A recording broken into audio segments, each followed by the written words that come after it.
Warga sekitar SMP 11 Cirebon mengaku kesal dengan pengakuan Aep yang merupakan saksi kunci pembunuhan Vina Cirebon.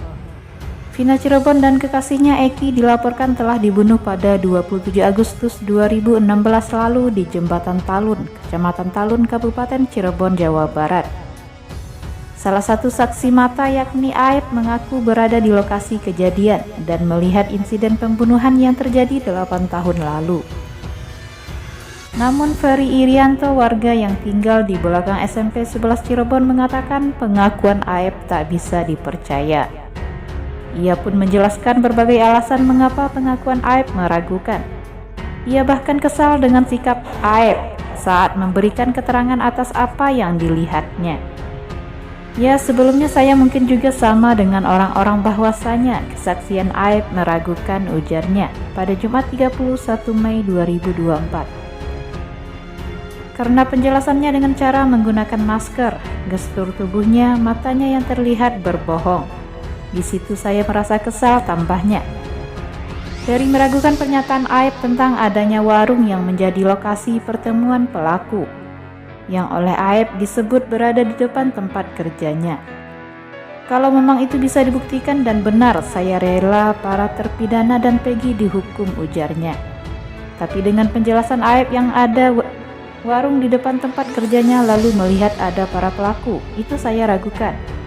Karena di tempat kerjanya, yaitu tempat cucian mobil itu, nggak ada warung, sambung Ferry.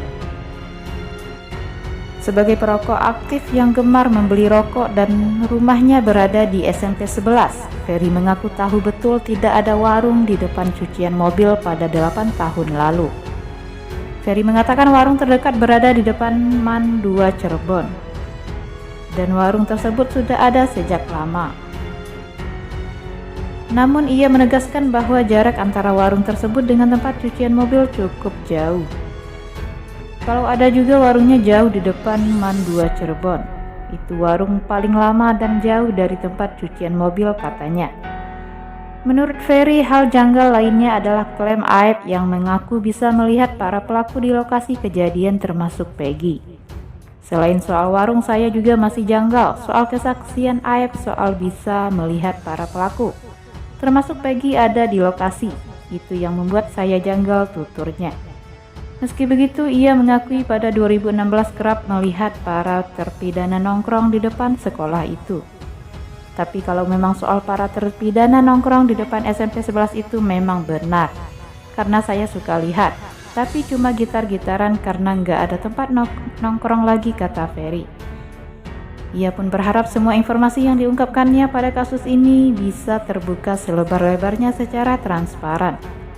Kalau para terpidana salah, silahkan hukum, tapi buktikan dulu indikator mereka bersalah, tuturnya. Tapi ketika sebaliknya saya datang memberi kesaksian, juga harap hukum bisa adil dan membebaskan mereka, sambung Ferry.